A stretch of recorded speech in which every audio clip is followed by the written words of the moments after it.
Then yesterday in Wisconsin, Paul Ryan suggested this during a radio interview. Listen. He's had a pretty strange run since the convention. You would think that we ought to be focusing on Hillary Clinton, on all of her deficiencies. She is such a weak candidate that one would think we'd be on offense against Hillary Clinton. And it is distressing that that's not what we're talking about these days. What do you think?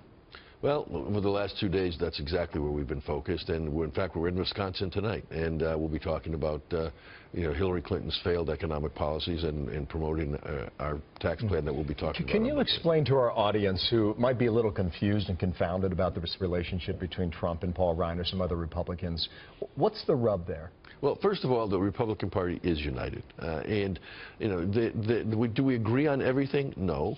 Mr. Trump is an outsider. He hasn't been a part of the political system.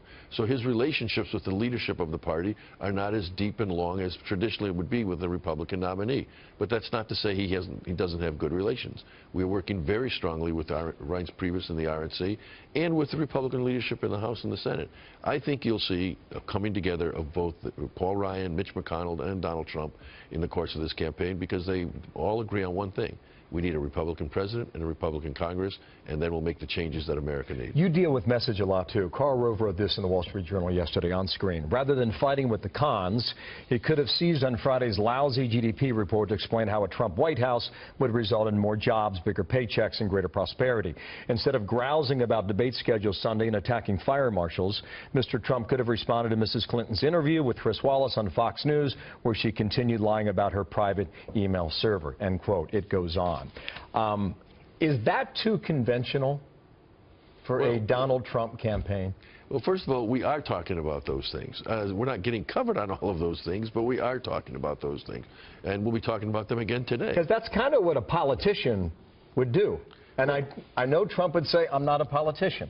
Well, he's not a politician. He's a change agent. But he's talking about the fact that the economic policies of Obama and Clinton have put America in a stagnant position. He's also talking about the leadership that is needed for the U.S. to reassert itself in the world, or else we're going to have even a more chaotic situation. And he is pointing out that ISIS arose directly as a result of policies that Clinton was the architect of as Secretary of State. And so terrorism in the world today, the instability of the world today, is directly related to, can go right to her doorstep. He is talking about those issues. As the campaign progresses, that will become more and more apparent. And as people focus, we are confident that these polls of today, which are a bounce from the convention, will melt away.